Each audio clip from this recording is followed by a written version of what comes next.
Number के register में 24 के गांधी का प्राप्त है। रिकॉर्ड चला है भोलेनाथ से निराला कोई है। बेहद के बाप का नाम है भोलानाथ। जरूर मनुष्य से देवता बनाने वाला भी कोई है, क्योंकि मनुष्य तो सब है आसुरी संप्रदाय। वो मनुष्य को देवता बना ही नहीं सकते। उनके लिए ही गाया हुआ है, मनुष्य से देवता किए करत न लागी वार। किनके लिए? इनके लिए नहीं। इनके माना किनके और उनके माना किनके? इनके कहते तो ब्रह्मा की तरफ इशारा करते थे। ब्रह्मा के लिए ये बात गायन में नहीं थी। दादा लेखराज के जो पाठ ब्रह्मा का पाठ था उसके लिए ये बात नहीं है। कौन सी बात? कौन सा गायन? मनुष्य से देवता की ये करत न लागी बात।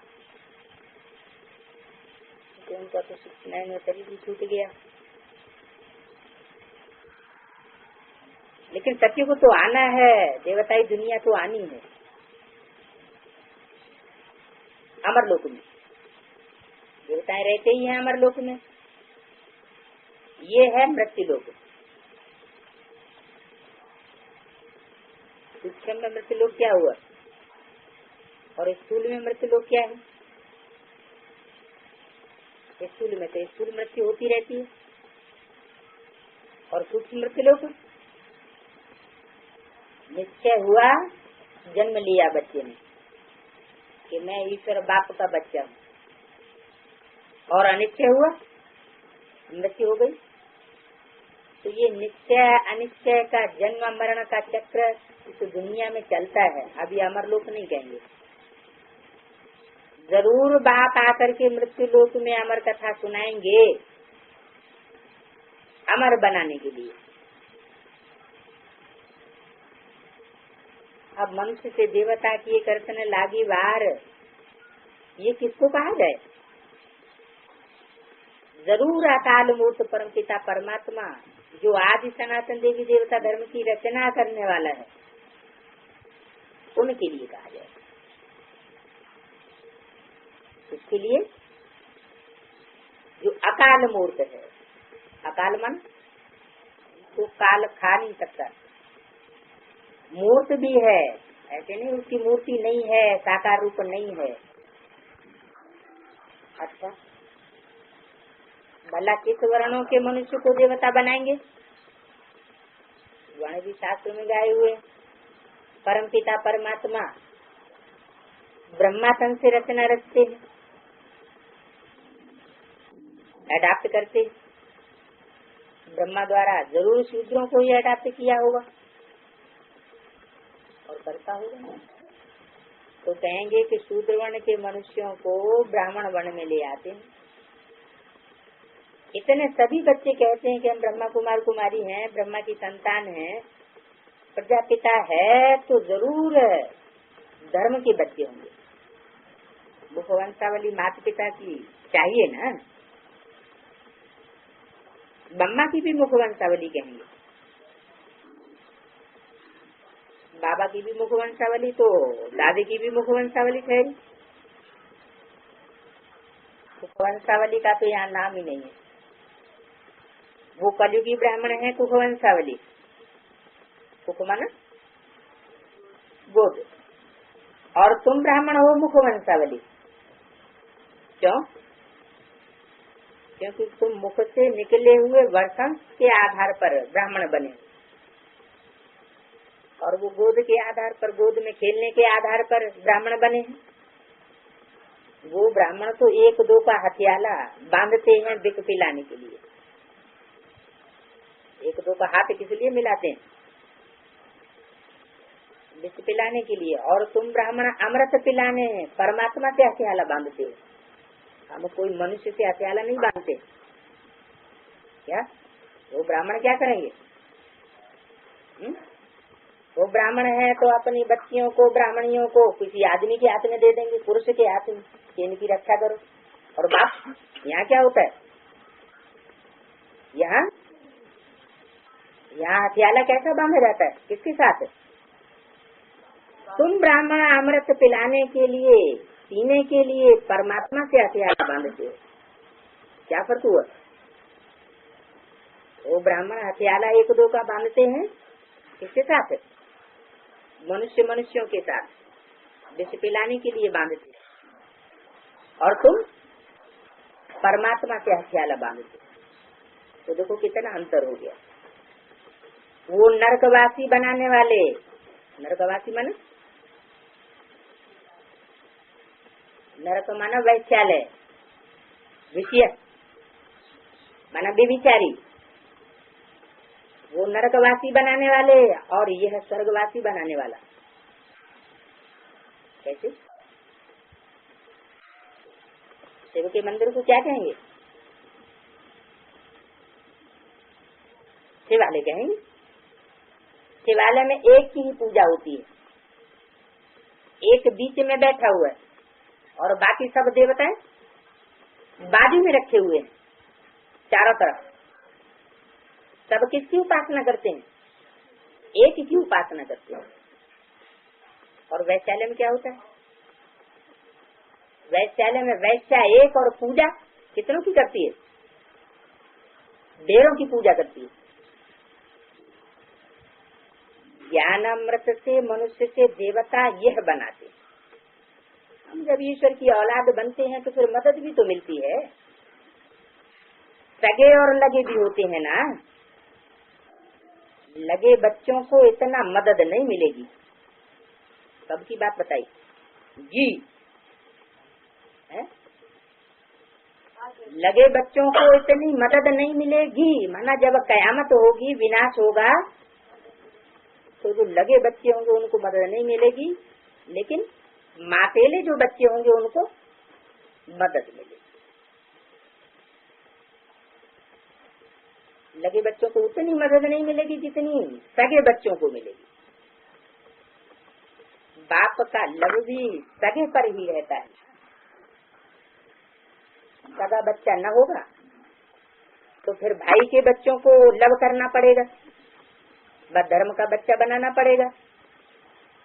अब तुम बच्चे वर्णों को जानते हो, बल विराट स्वरूप बनाते हो, परंतु उन्हों की हिस्ट्री ज्योग्राफी कोई बता नहीं सकता कि इनसे क्या होता है।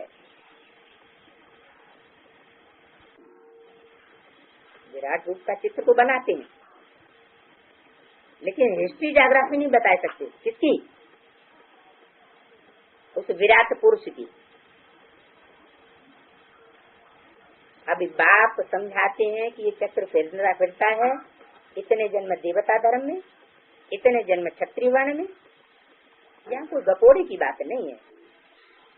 84 जन्म सिद्ध करके बतलाते हैं। सतो प्रधान फिर सतो रजो तमो, जरूर सबको बनना ही बनना। देवताएं जो सतो प्रधान थे वो फिर आकर के तमो प्रधान बन गए। अब ये मनुष्य शक्ति का झाड़ जर्जरीभूत हो गया, अर्थात कब्र दाखिल हो गया। कब्र दाखिल होना माना, कब्र में क्या होता है? मिट्टी मिट्टी होती है। तो जो भी जीव आत्माएं हैं वो काहे में दब गई हैं? देह अभिमानी की मिट्टी में दब गई, जैसे कब्र दाखिल हो गया। ये है कयामत का समय। सभी का पुराना हिसाब किताब चुकतू होना है और नया जन्म होना है। चौपड़ा होता है धन का, यहाँ फिर चौपड़ा कर्मों के खातों का। आधा कल्प का खाता है। मनुष्य जो पाप कर्म करते हैं वो खाता चलता चला है। ऐसे नहीं कि एक ही बार सजा भोगने से खाता चुकतू हो जाता है, नहीं। फिर पापात्मा कैसे बने? दिन प्रतिदिन कर्मों का बोझा चढ़ते चढ़ते बिल्कुल ही तमो प्रधान बन पड़ते हैं। कोई फिर कहते हैं कि सन्यासी जब सन्यास करते हैं तो क्यों तमो प्रधान होने चाहिए, परंतु बाप कहते हैं उनका है रजो प्रधान सन्यास। अभी तुमको मिलती है श्रीमत, वो तो हुई मनुष्यों की मत। जैसे लोग कहते हैं हम मोक्ष को पाते हैं, परंतु कैसे पाते हैं? सभी एक्टर्स को तो यहाँ हाजिर जरूर रहना है, कोई वापस नहीं जा सकते। गीता में भी बहुत ऐसी बातें लिखी दी, पहली बात है सर्वव्यापी की। अब तुम बच्चों के अंदर है बाप की याद, बाप और साथ में बाप की रचना। सिर्फ बाप नहीं, उनकी रचना को भी याद करना पड़े।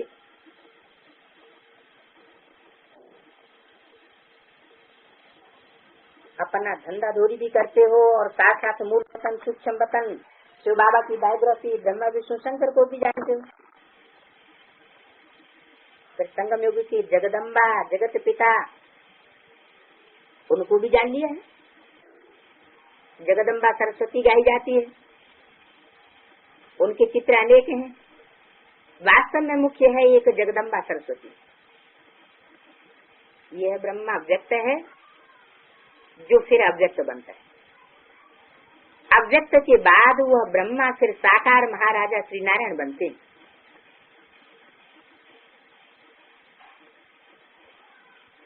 क्या कहा?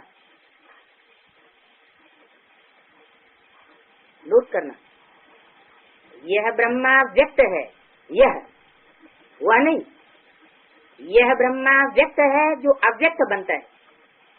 अव्यक्त बनता है माना फरिश्ता बनता है। अव्यक्त के बाद वह ब्रह्मा फिर साकार महाराजा श्री नारायण बनते हैं। यह ब्रह्मा नहीं,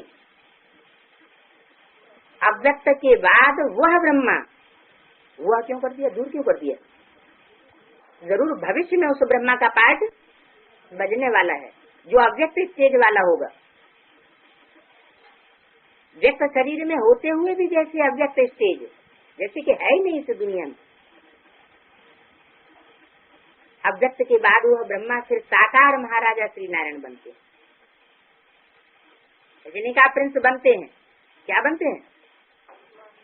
साकार महाराजा नर से नारायण। फिर 84 जन्म शुरू होते हैं। नारायण बनते ही कौन से जन्म शुरू हो जाते हैं? 84 जन्मों का चक्र उनका शुरू हो जाता है। अब तुम धंधा दोरी भी करते रहते हो तो कर्मेंद्रियों से ऐसा कोई पाप कर्म नहीं करना है जो विकर्मय बन जाए, नहीं तो सर्वगुण संपन्न बन नहीं सकेंगे। गाते हैं ना कि मैं निर्गुण हारे में कोई गुण नहीं। कहेंगे कि सन्यासियों में तो पवित्रता का गुण है, परंतु वो तो कह देते हैं ईश्वर सर्वव्यापी है।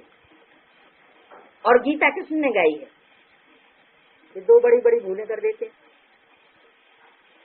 सन्यासियों में पवित्रता का गुण तो है, लेकिन ईश्वर को सर्वव्यापी कह देते हैं, तो बुद्धि कहाँ टिकेगी? सर्वव्यापी में टिकेगी कि एक में टिकेगी? एक व्यापी में टिकेगी है? बुद्धि सर्व में टिकेगी या एक में टिकेगी? सर्व में टिकेगी। तो बुद्धि विविचारी हुई या विविचारी? बुद्धि तो विविचारी हो गई। जब बुद्धि ही विविचारी हो गई तो पवित्रता का गुण कहाँ रहा? एक तो ये बड़ी भूल करते हैं कि परमात्मा बाप को सर्वव्यापी कह देते हैं। जो संदली पे बैठा बस उसको क्या समझ लो है? कौन सुना रहा है? भगवान सुना रहा है। भगवान हमको श्रीमत दे रहा है। अरे मनुष्यों की मत मनुष्यों की होगी, श्रेष्ठ मत परमात्मा की ही हो सकती है जो श्रेष्ठ से श्रेष्ठ बनाने वाला है। तो पहली भूल तो सर्वव्यापी की। और दूसरी भूल कौन सी? गीता कृष्ण ने गाई। क्या बुद्धि में बैठ जाता उनके? उन सन्यासी की बुद्धि में बैठता है गीता कृष्ण ने गाई। उसकी शूटिंग कौन करता है? ब्राह्मणों की दुनिया के जो सन्यासी हैं उनकी बुद्धि में भी यही बैठ जाता है कि गीता ब्रह्मा ने गाई। कृष्ण कहो अथवा संगम युग में क्या नाम कहो? ब्रह्मा को।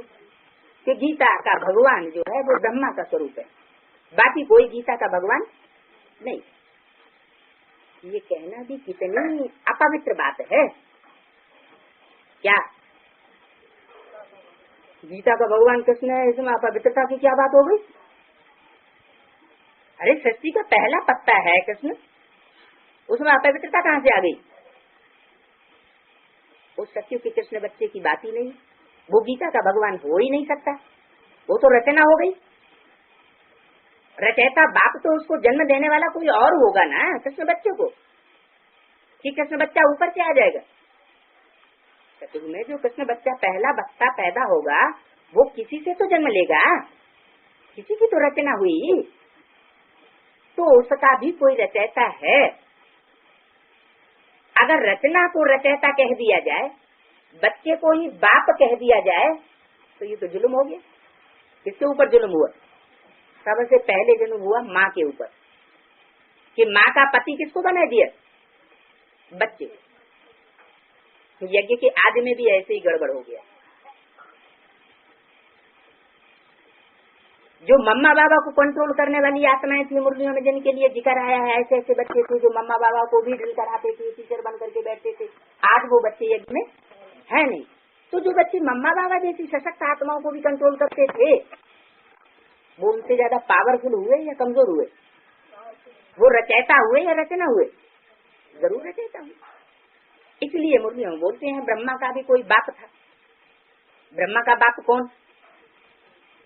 तो वही बच्चे ब्रह्मा के भी बाप हुए। तो ये कहना भी कितनी अपवित्र बात है कि गीता कृष्ण ने गाई। उसमें अपवित्रता की बात हो गई ना, कि बच्चे को माँ का पति बनाई दिया, गीता पति भगवान बनाई दिया। इससे सभी का बेहद का बाप से बुद्धियोग टूट जाता है। कृष्ण से बुद्धियोग जुट गया, माने ब्रह्मा से बुद्धियोग जुट गया, और जो यज्ञ के आदि में यज्ञ पिता था उससे बुद्धियोग टूट गया, उसका नाम ही गुम कर दिया। सत्यखंड स्थापन करने वाला कृष्ण नहीं है, कृष्ण तो सत्यखंड में रहने वाला है।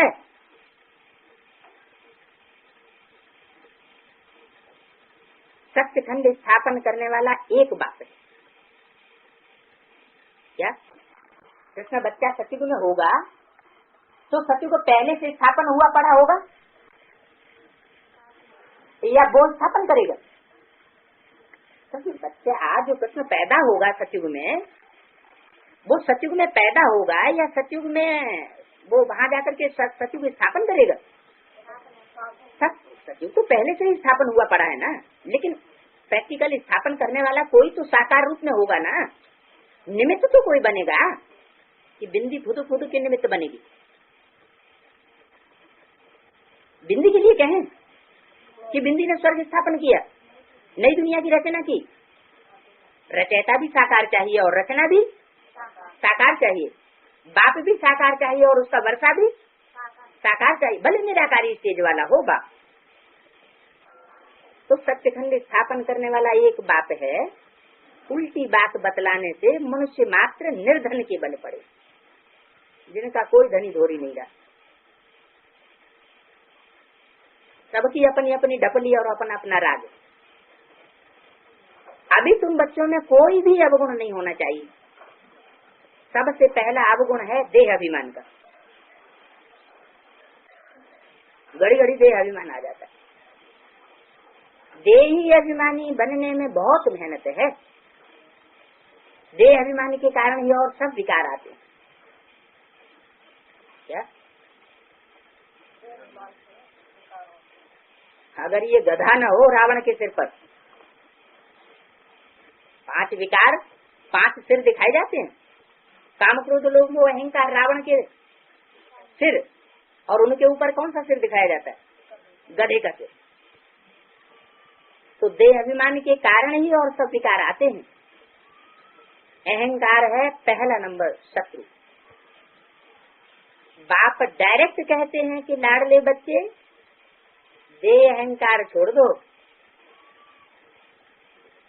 डायरेक्ट कहते हैं और इनडायरेक्ट कहते हैं, क्या मतलब? डायरेक्ट कैसे कहेंगे? उनको देह है,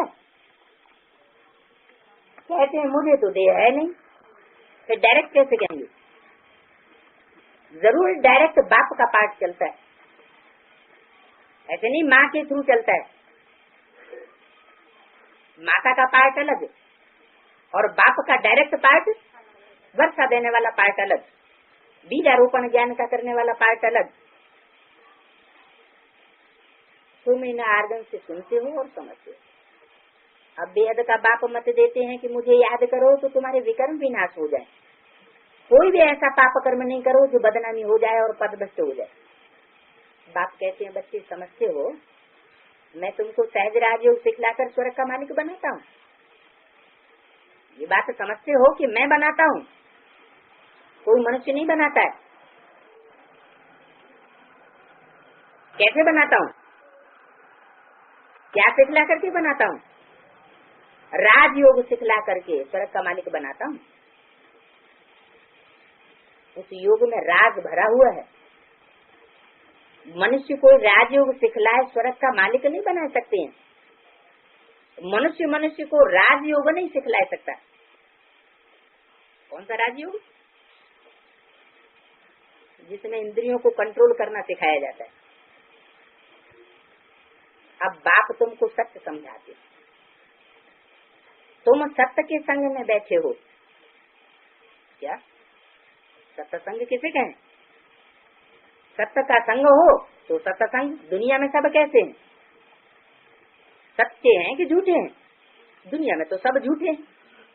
एक सतगुरु तारे और अनेक गुरु बोले। सतगुरु जब एक गाया जाता है तो बाकी गुरु तो सब झूठे हो गए। तो सत्य एक है और एक सत्य के संग में तुम बैठे हो। प्रैक्टिकल में सत्य सुनने के लिए बैठे हो और सत्यखंड का मालिक बनने के लिए बैठे हो। उनका नाम ही सच्चा है, वो है सच्चा सच्चा ज्ञान सागर। फिर दूर कर दिया। बोलने वाली सुप्रीम सोल ज्योति बिंदु ब्रह्मा के बाजू में ही बैठ करके बोल रही है। फिर क्या बोलते हैं? उनका नाम ही सच्चा है ज्ञान सागर। उनका कह के दूर क्यों कर दिया?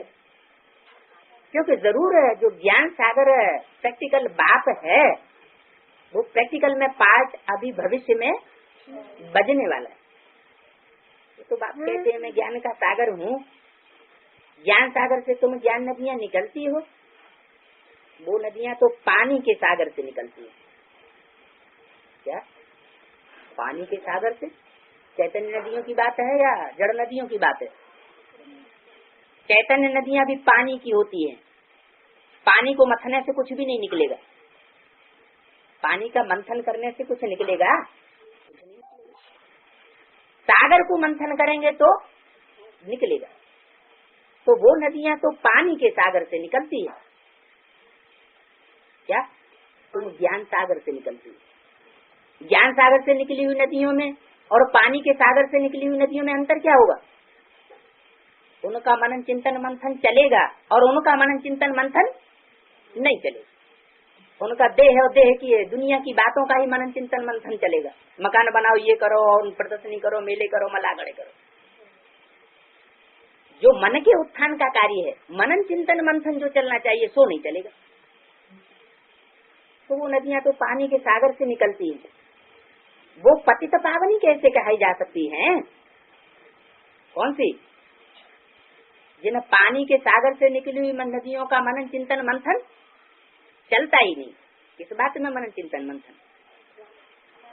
नई दुनिया कैसे आएगी, क्या तरीका होगा, कौन लाने वाले होंगे, इन बातों में उनकी बुद्धि नहीं चलेगी। ज्ञान की बातों में, ज्ञान के पॉइंट्स में उनकी बुद्धि लेन देन में नहीं चलेगी। पतित पावन तो परमात्मा ही होगा ना।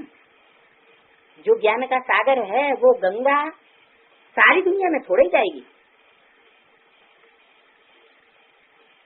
ज्ञान सागर तो सारी दुनिया में फैला हुआ है। और गंगा, गंगा आदि नदियां तो सीमा में है। क्या सीमित है?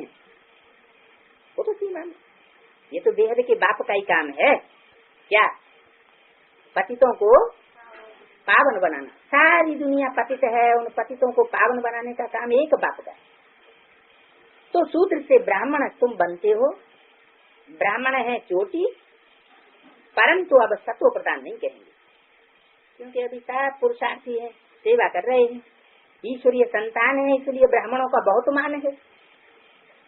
क्योंकि भारत को स्वर्ग भी तुम बनाते। ऐसे नहीं कि लक्ष्मी नारायण भारत को स्वर्ग बनाते।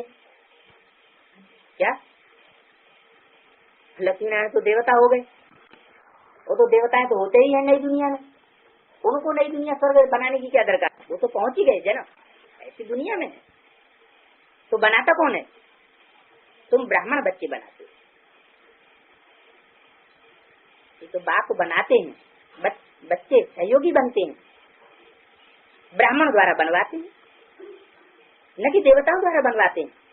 क्या नई दुनिया, पुरानी सृष्टि में आकर बाप को नई सृष्टि रचनी है।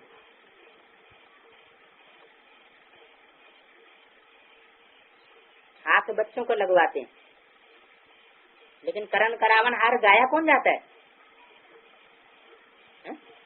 बाप। बेहद के बाप ने नया मकान स्वर्ग बनाया, बच्चे भी सहयोगी बनते हैं मकान बनाने में।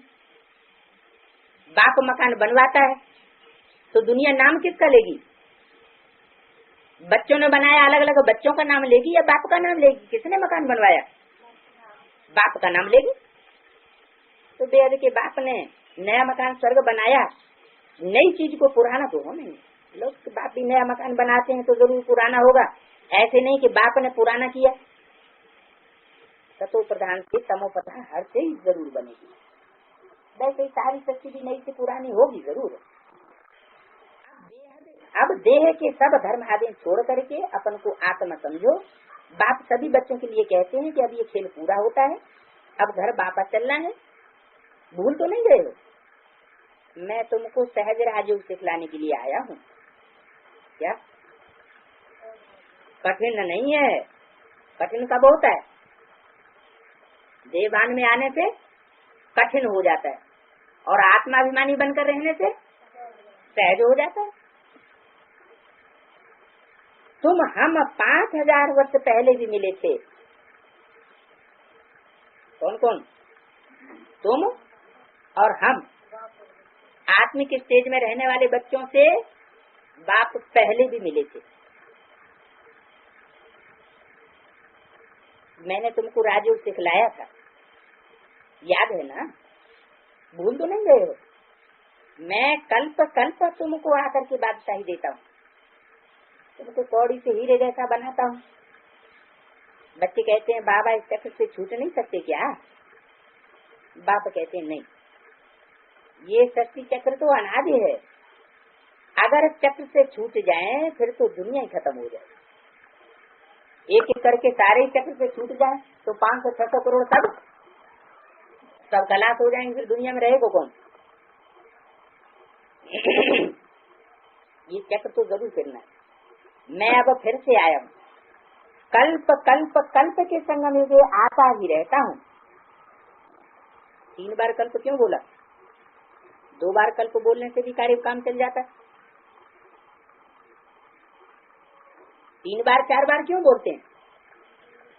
इसलिए बोलते हैं कि चारों युगों की शूटिंग में 4 अवस्थाएं समाई हुई होने के कारण सतो प्रधान सतो सामान्य रजो और तमो, जैसे हर युग की शूटिंग में एक कल्प समाया हुआ है, तो हर युग की शूटिंग के अंत में परमात्मा बाप प्रत्यक्ष होता है।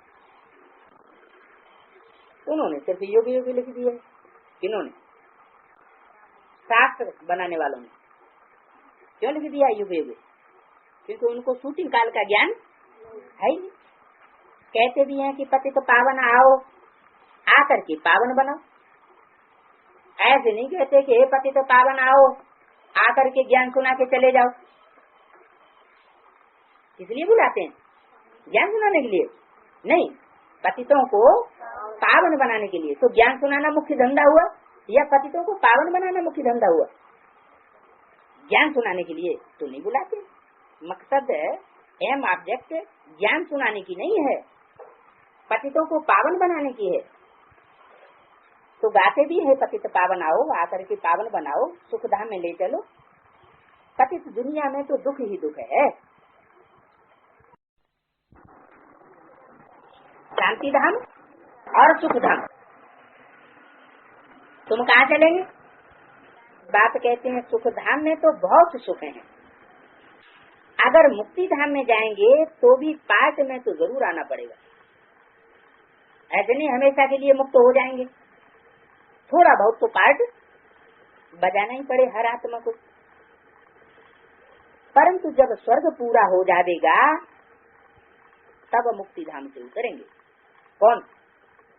जिनको मुक्ति ही मुक्ति अच्छी लगती है, जिनको जीवन मुक्ति स्वर्ग के सुख अच्छे नहीं लगते। अभी भी कोई कोई है ऐसे हठयोगी जो कह देते हैं अगर ऐसे स्वर्ग आएगा तो हमें वो स्वर्ग नहीं चाहिए, स्वर्ग के सुख साग बेचा संग, हमें ऐसा स्वर्ग नहीं चाहिए। बाप कहते हैं कि स्वर्ग का सुख ये तो बाप का वर्षा है। बाप आते ही है नई दुनिया रचने, कोई नरक की दुनिया रचने के लिए थोड़ा ही आते हैं। नरक की दुनिया किसका वर्षा है? रावण का वर्षा। अगर नरक की दुनिया में आए तो किसका वर्षा लिया? रावण का वर्षा लिया। तो अभी बाप आया हुआ है, नई दुनिया की रचना कर रहा है, तो कौन सा वर्षा लेना चाहिए? मुक्ति का या जीवन मुक्ति का? जीवन मुक्ति का वर्षा लेना चाहिए। तो कहते हैं कहाँ चलेंगे? परंतु जब स्वर्ग पूरा हो, हाँ, कहाँ चलेंगे? स्वर्ग में नहीं आएंगे क्या? क्या तुमको स्वर्ग की इच्छा नहीं है? तुम नरक में माया के राज्य में ही आना चाहते हो? है? माया भी मेरी बेटी है क्या? माया भी मेरी बेटी है, तो किसके राज्य में आना चाहते हो? उस समय भी पहले सतो होगा। कब? उस समय माने कुछ समय। माया का राज्य में भी पहले एकदम तमो नहीं हो जाएगा शुरू, उस समय भी पहले सतो होगा, फिर रजो होगा, फिर तमो होगा। जो पवित्र आत्माएं आती हैं वो पहले दुख पाए नहीं सकती, आने से ही थोड़े पाप करेंगी, परंतु आत्मा तो सतो रजो तमो से पाप करनी है ना। इस चक्र को तू समझना है। अभी तुम फाइनल अवस्था में नहीं जा सकेंगे। स्कूल में भी 12 मास के बाद इम्तिहान फाइनल होता है, अंत में तुम्हारी अवस्था परिपक्व होगी, बहुत वृद्धि को पाएंगे। क्या बात? दुनिया में कितने मठ पंथ संप्रदाय फैले हुए, जिनका विस्तार भारत से ही हुआ है विदेशों तक, और सबकी बहुत वृद्धि हो चुकी है। अरविंद आश्रम को ही ले लो, कितनी वृद्धि हो गई। लेकिन हमारी वृद्धि अभी क्यों नहीं हो रही है इतनी? ये किस समय की वाणी? जिस समय बाबा जीवित थे उस समय की बात बताई। उस समय लंदन आदि में सेवा केंद्र नहीं खुले थे। मम्मा बाबा जब तक जीवित रहे तब तक विदेशों में सेवा केंद्र नहीं खुले। तो बोला अंत में तुम्हारी अवस्था परिपक्व होगी, बहुत वृद्धि को पाएंगे। कितने सेंटर स्कूल थे, सेंटर स्कूल ये तो बहुत कहते हैं, परंतु टीचर्स भी तो इतनी तैयार नहीं है। फर्स्ट क्लास लिफ्ट होती है अमृत वेला, तो सवेरे नहीं आ सकते हैं तो लाचारी हालत में शाम को भी आना। स्कूल में भी अभी 2 बार शिफ्ट होती है, सुबह की शिफ्ट और शाम की शिफ्ट। अच्छा, बच्चों ने समझा? बाप सभी सेंटर्स के बच्चों को समझा रहे हैं, बच्चे रात को अपना रोज पोता मेल निकालो। तो आज हमारा रजिस्टर तो खराब नहीं हुआ, कोई भूल तो नहीं की, फिर बाप से माफी लेनी चाहिए। शिव बाबा हमको माफ करना, आप कितने मीठे हो। भगवान कहते हैं कि मैं तुमको मास्टर भगवान भगवती बनाता हूँ। किससे कहते हैं? भगवान किससे कहते हैं? कोई तो बच्चे होंगे जिनसे कहते हैं कि मैं तुमको भगवान भगवती मास्टर भगवान भगवती बनाता हूँ, कि ऐसे ही छोड़ के चले जाता हूँ। मैं बनाता हूँ कि तुम अपने आप बन जाते हो, अपने पुरुषार्थ से, पुरुषार्थ से बन जाते हो अपने आप। बाप नहीं बनाते हैं। भगवान कहते हैं मैं तुमको मास्टर भगवान भगवती बनाता हूँ। मैं, कोई मनुष्य नहीं बनाते हैं, दीदी दादी दादाएं नहीं बनाए देंगे। स्वर्ग का भगवान भगवती बनाता हूँ, ऐसे नहीं नरक का। तो मेरी आज्ञा मानो ना, बनाता हूँ तो कब बनाऊंगा? जब मेरी आज्ञा मानोगे ना।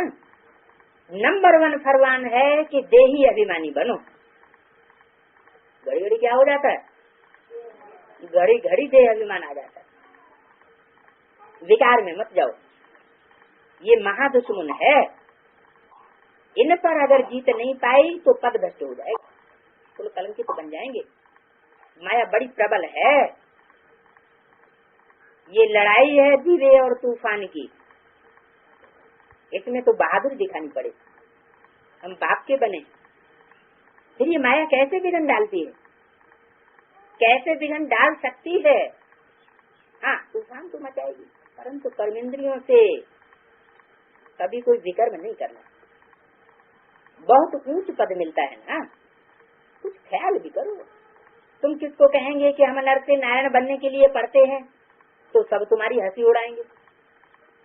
क्या लो, ये इसी जन्म में नर से नारायण बनना चाहते हैं, ये इसी जन्म में मनुष्य से देवता बन जाएंगे, हंसी उड़ाते हैं। यहाँ तो धारणा चाहिए, या तुमको पक्का करना है कि मैं तो आत्मा हूँ, तभी सतो प्रधान बन बाप के पास जाएंगे, फिर बाप स्वर्ग में भेज देंगे। अच्छा, मीठे मीठे सिकिल दे नंबरवार पुरुषार्थ अनुसार बच्चों के प्रति बाप दादा का याद प्यार गुड मॉर्निंग। किसका याद प्यार गुड मॉर्निंग है? बाप दादा का याद प्यार गुड मॉर्निंग। माता पिता नहीं बोला? अक्सर मुरलियों माता पिता बाप दादा का याद प्यार गुड मॉर्निंग बोलते हैं। क्या अलग अलग होता है माता पिता और बाप दादा? हैं? तो बाप दादा और माता पिता अलग अलग होते हैं या एक ही है? माता पिता कहा तो जरूर एक मेल एक फीमेल हुआ, और बाप दादा कहा तो जरूर कंबाइंड है, एक ही शरीर में दोनों। बाप माना बाप, दादा माना बड़ा भाई। बड़ा भाई कौन हुआ फिर? ब्रह्मा, कृष्ण की सोल दादा, और बाप प्रजापिता। बाप और दादा, जैसे अव्यक्त वाणी में माता शिव बाप बोले, बाप दादा बोले, ब्रह्मा बाप बोले, ऐसे आता है ना, तो जरूर अंतर है ना। तो बाप दादा माता पिता का याद प्यार गुड मॉर्निंग ऐसे अक्सर मुरलियों में बोलते हैं। गुड मॉर्निंग यानी जो वाणी पहले चलती थी मॉर्निंग में चलती थी, फिर गुलजार दादी के द्वारा क्या होता है, रात को चलती है, तो क्या कहते हैं? गुड मॉर्निंग कहते हैं, गुड नाइट। रूहानी बाप की रूहानी बच्चों को नमस्ते। क्या माता पिता की नमस्ते नहीं, बाप दादा की नमस्ते नहीं, रूहानी बाप की रूहानी बच्चों को नमस्ते। देह अभिमानी बच्चों को नमस्ते नहीं, जो देह अभिमानी में बैठे हैं उनको नमस्ते नहीं करते, नमन नहीं करते, झुकते नहीं है। किसको झुकते हैं? जो रूहानी स्टेज में रहने वाले बच्चे हैं उनको बाप रूहानी बाप झुकते। 15/10/75 की हेडिंग दिया है, आत्मघाती महापापी न बनकर डबल अहिंसक बनने की युक्तियां। आज बाप दादा बच्चों का गुणगान कर रहे थे और उनकी माला सुमिरन कर रहे थे। किनकी?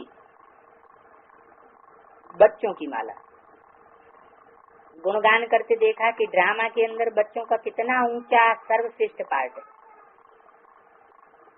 वो भी सारे कल्प में इसी संगम युग पर ही महिमा योगी बनते हैं। इसी युग में स्वयं परमात्मा भी आप श्रेष्ठ आत्माओं की महिमा गाते हैं, और युग में परमात्मा बाप महिमा नहीं गाता। इस समय ही तुम डबल महिमा के अधिकारी बनते हो, एक बाप समान मास्टर सागर बनते हो, और जो बाप के गुण हैं व शक्तियां हैं उन दोनों में मास्टर बनते हो। साथ साथ आत्मा की श्रेष्ठ स्टेज की भी महिमा है। सर्वगुण संपन्न, 16 कला संपूर्ण, संपूर्ण हिंसक, मर्यादा पुरुषोत्तम। इस महिमा का भी प्रैक्टिकल में इस स्टेज का अनुभव सत्युग में करने की बात नहीं है। कब की बात है?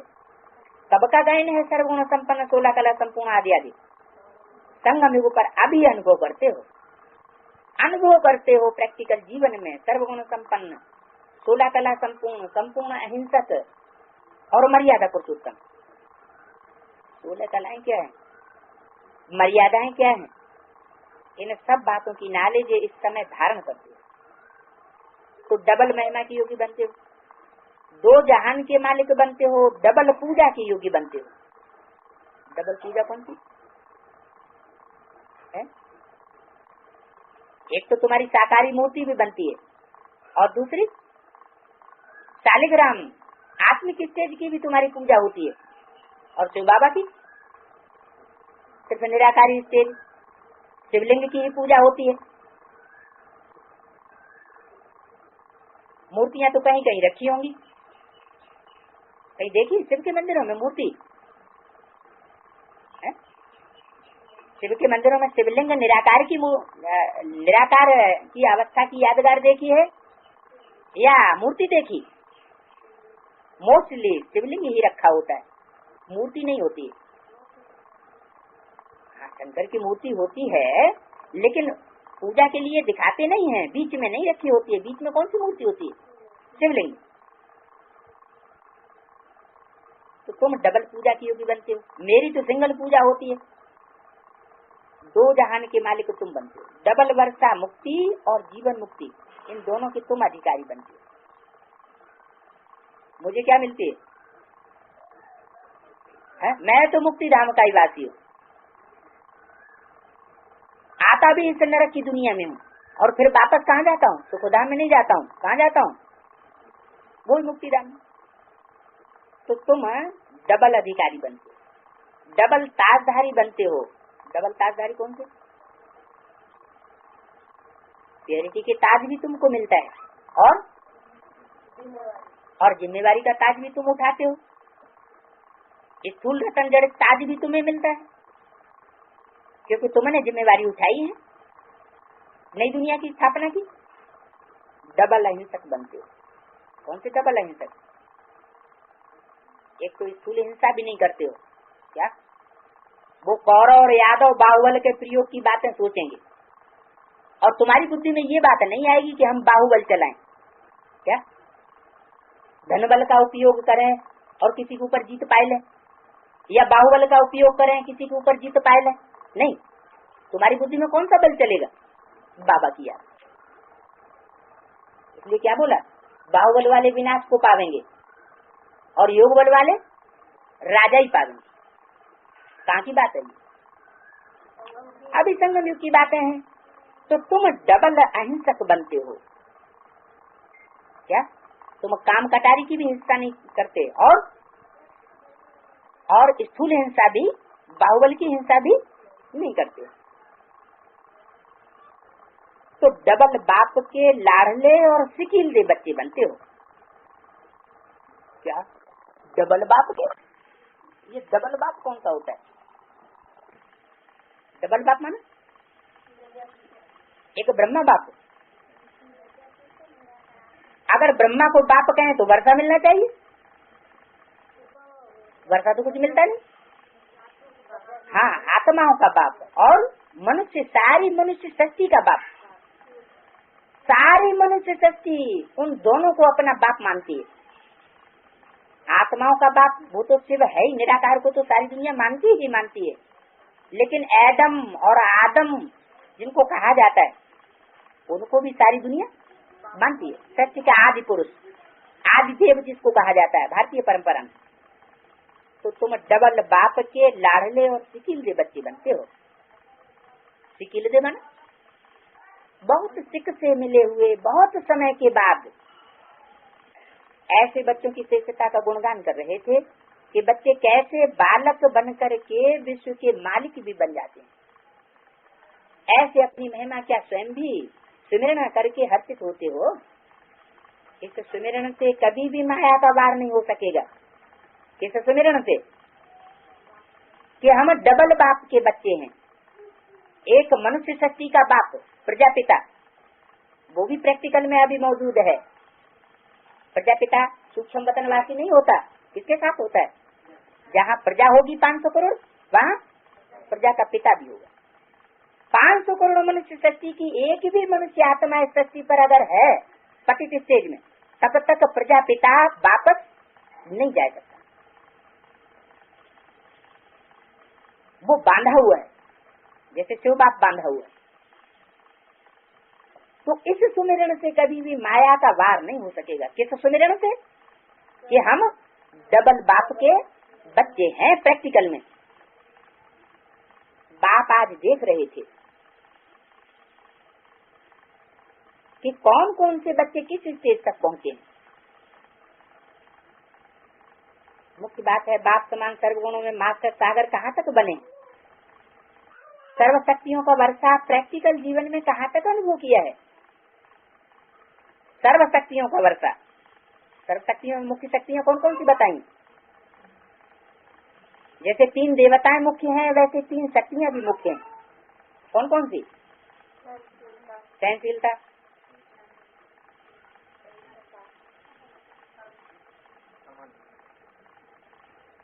निर्णय शक्ति और परख शक्ति। सहनशीलता सब गुणों का राजा, और निर्णय शक्ति और परख शक्ति। तो प्रैक्टिकल जीवन में सर्व शक्तियों का वर्षा कहाँ तक अनुभव किया है। साथ साथ आत्मा की जो श्रेष्ठ व महान स्टेज है, संपूर्ण निर्विकारी, सर्वगुण संपन्न, 16 कला संपन्न, मर्यादा पुरुषोत्तम, संपूर्ण अहिंसक, इस महानता को कहाँ तक जीवन में लाया है। गुण संपन्न अवस्था का केवल गायन ही है, और सर्वगुण संपन्न की अवस्था में यदि एक ही भी गुण की कमी है तो उन्हें फुल महिमा की योगी नहीं कहेंगे। तो अपने आप को चेक करो कि सर्व गुणों में से कितने गुणों में और कितने परसेंटेज में स्वयं में गुणों की कमी है। 16 कला अर्थात सर्व विशेषताओं में संपन्न, अर्थात जैसा समय वैसा स्वरूप बनाए सके, और जैसा संकल्प वैसा स्वरूप में लाए सके। बाप द्वारा प्राप्त हुए पुरुषार्थ की विधि द्वारा सर्व सिद्धियां समय पर स्वयं के प्रति व सर्व आत्माओं की सेवा के प्रति कार्य में लगाए सके। सर्व शक्तियों को अनुभव में लाते हुए सर्व आत्माओं के प्रति उनकी आवश्यकता प्रमाण वरदानी रूप में दे सके।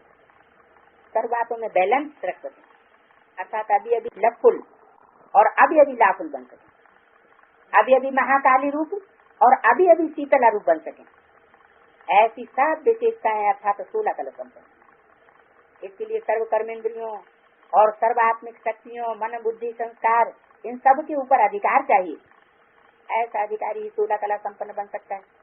कोई भी कमजोरी वाला कला नहीं दिखा सकता, अर्थात विशेषताएं नहीं दिखा सकता, और नहीं अनुभव करा सकता है।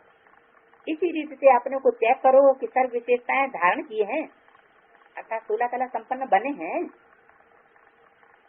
संपूर्ण निर्विकारी अर्थात सर्व विकार, सर्व वंश सहित अंश मात्र भी, अर्थात संकल्प व स्वप्न मात्र में भी न हो। न संकल्प में आए विकार और न स्वप्न में आए। संकल्प में नहीं आएंगे तो स्वप्न में भी नहीं आएंगे। उसको कहते हैं संपूर्ण निर्विकारी। मर्यादा पुरुषोत्तम अर्थात हर संकल्प, हर सेकंड और हर कदम श्रीमत अनुसार, अर्थात मर्यादा प्रमाण। संकल्प भी व एक कदम भी ईश्वरीय मर्यादा की लकीर के बाहर न हो। अमृत वेले से रात के सोने तक कदम मर्यादा अनुकूल, स्मृति वृत्ति दृष्टि सदा ही मर्यादा प्रमाण। ऐसे मर्यादा पुरुषोत्तम कहाँ तक बने हो। डबल अहिंसक अर्थात अपवित्रता, काम महाशत्रु स्वप्न में भी वार न करे। सदा भाई भाई की स्मृति सहज और स्वतः अर्थात स्मृति स्वरूप में हो। ऐसे डबल अहिंसक आत्म घात का महापाप भी नहीं करते हैं। आत्मघात अर्थात अपने संपूर्ण तत्व प्रधान स्टेज से नीचे गिर करके घात नहीं करते।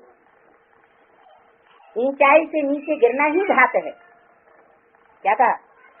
कौन सी ऊंचाई? बाप की याद में आत्मा ऊपर टिकी हुई है और बुद्धि नीचे नहीं आती है, तो आत्मघाती कहेंगे? है? तो आत्मघाती हो नहीं सकते। अगर ऊपर टिकी हुई बुद्धि कोई भी कर्म करते हुए कर्म इंद्रियों के रस में आसक्त हो गई तो क्या कहेंगे? नीचे आ गई। नीचे आ गई माना आत्मघात जरूर होगा। आत्मा के असली गुण स्वरूप और शक्ति स्वरूप स्थिति से नीचे आना अर्थात विस्मृत होना, ये भी पाप के खाते में जमा होता है। इसलिए यदि कहा जाता है आत्मघाती महापापी। साथ साथ अहिंसक आत्मा कभी खून नहीं करती है। पहला खून किस बात का है? संकल्पों का खून। संकल्प ही बीज है। खून करना माना हिंसा करना। तो आप में से कोई खून करते हैं? जो बाप द्वारा दिव्य बुद्धि व दिव्य विवेक व ईश्वरीय विवेक मिला है, वो माया के वश, परमत वश, कुसंग वश या परिस्थिति के वश अगर ईश्वरीय विवेक को दबाते हैं तो समझो कि ईश्वरीय विवेक का खून करते हो। और जो ईश्वरीय विवेक का खून करेंगे, संकल्पों का खून करेंगे, वो फिर मनसा से वाचा में और वाचा से कर्मणा में भी आ जाता है। ये खून भी करने वाले बन जाएंगे। तो दिव्य बुद्धि का खून तो नहीं करते हो, बाद में फिर चिल्लाते हो कि चाहता तो नहीं था लेकिन कर लिया, न चाहते हुए भी हो गया। हो गया तो गोया ये है ईश्वरीय विवेक का खून कि जो नहीं चाहते थे वो विकारों के बस हो गया। झूठ बोलना, चोरी करना, ठगी करना, धोखा देना, इसको भी हिंसा व पाप कहा जाता है। तो तुम ब्राह्मण चोरी कौन सी करते हो? शूद्रपन के संस्कार, स्वभाव व बोल, किसी के प्रति भावना ब्राह्मण बनने के बाद कार्य में लगाते हो व अपनाते हो तो गोया शूद्रों की वस्तु चोरी करते हो। जबकि ये ब्राह्मण की वस्तु नहीं है, तो दूसरों की वस्तु यूज करना अर्थात ब्राह्मण बनने के बाद आसुरी व शूद्रपन के संस्कार व स्वभाव धारण करना अर्थात हिंसा करना। ऐसे झूठ कैसे बोलते हो? कहते हो हम ट्रस्टी, सब कुछ आपका है, तन मन धन सब तेरा, फिर मैंपन में मोहवश होकर के चलते हो। तो मैंपन लाना या मेरा समझना ये भी झूठ हो गया ना। कहना तेरा और करना मेरा, तो ये झूठ हो गया ना। वायदा करते हो तुम्ही से खाऊं, तुम्ही से बैठूं, तुम्ही से बोलूं और तुम्ही से सर्व संबंध निभाऊं। क्या कहा? वायदा क्या करते हो? तुम्ही से खाऊं, तुम्ही से बैठूं, बैठूं बैठूं उठूं क्या? बिंदी उठेगी बैठेगी क्या है? तुम्ही से बैठूं, तुम्ही से बोलूं, बिंदी बोलेगी और तुम्ही से सर्व संबंध निभाओ। संबंध तो समान स्थिति वालों के साथ होता है, लेकिन प्रैक्टिकल में अन्य आत्माओं से भी संबंध और संपर्क रखते हो। रखना किससे चाहिए प्रैक्टिकल में? प्रैक्टिकल माना शरीर के साथ। प्रैक्टिकल कब होता है? साकार में हो तो प्रैक्टिकल, अगर साकार ही नहीं तो प्रैक्टिकल थोड़े कहेंगे। तो तुम्ही से सर्व संबंध निभाऊं ऐसे कहते तो हो, लेकिन प्रैक्टिकल में अन्य आत्माओं से भी संबंध और संपर्क रखते हो। संबंध किसे कहा जाता है और संपर्क किसे कहा जाता है? संबंध कहा जाता है संपूर्ण बंधन। कर्मेंद्रियों के साथ ही संपूर्ण बंधन में बंधना होता है। प्रगाढ़ बंधन जो होता है उसको कहते हैं संबंध, और संपर्क, संपर्क हल्का होता है, संबंध गहरा होता है। बाप की स्मृति के बजाय अन्य स्मृति भी साथ साथ में रखते हो तो ये खून हो गया ना। वायदा है कि मेरा तो एक बाप दूसरा न कोई, अगर वो नहीं निभाते हो तो ये भी झूठ हो गया ना। ऐसी धोखा और ठगी कौन सी करते हो? सबसे बड़ा धोखा स्वयं को देते हो कि जो जानते हुए मानते हुए फिर भी स्वयं को श्रेष्ठ प्राप्ति से वंचित कर देते हो। ये हुआ स्वयं को धोखा देना। धोखे की निशानी है जिससे दुख की प्राप्ति होती है। साथ साथ ब्राह्मण परिवार भी धोखा देते हो। ब्राह्मण परिवार में भी धोखा देने के निमित्त बनते हो। कहना एक और करना दूसरा, अपनी कमजोरी को छिपा करके बाहर से अपना नाम वाला करना और अपने को अच्छा पुरुषार्थी सिद्ध करना, एक दूसरे को धोखा देते हो ना। कोई भी गलती करके छिपाना ये भी धोखा देना है, ठगी करना है। तो डबल अहिंसक अर्थात पुण्यात्मा, महान आत्मा, जिससे कोई प्रकार का पाप न हो, ऐसे अपने को चेक करो कि आत्मा की सर्वश्रेष्ठ तेज जो अभी सुनाई वो कहाँ तक धारण की है। ऐसे सर्वश्रेष्ठ आत्माओं का बाप भी गायन करते। तो आज ऐसे बच्चों का गुणगान कर रहे थे, वह माला सुमिरन कर रहे थे। अच्छा, ऐसे सर्व महान, सर्व योग्यता संपन्न, गायन और पूजन योग्य डबल अहिंसक बच्चों को बाप दादा का याद करो। नमस्ते। ओम।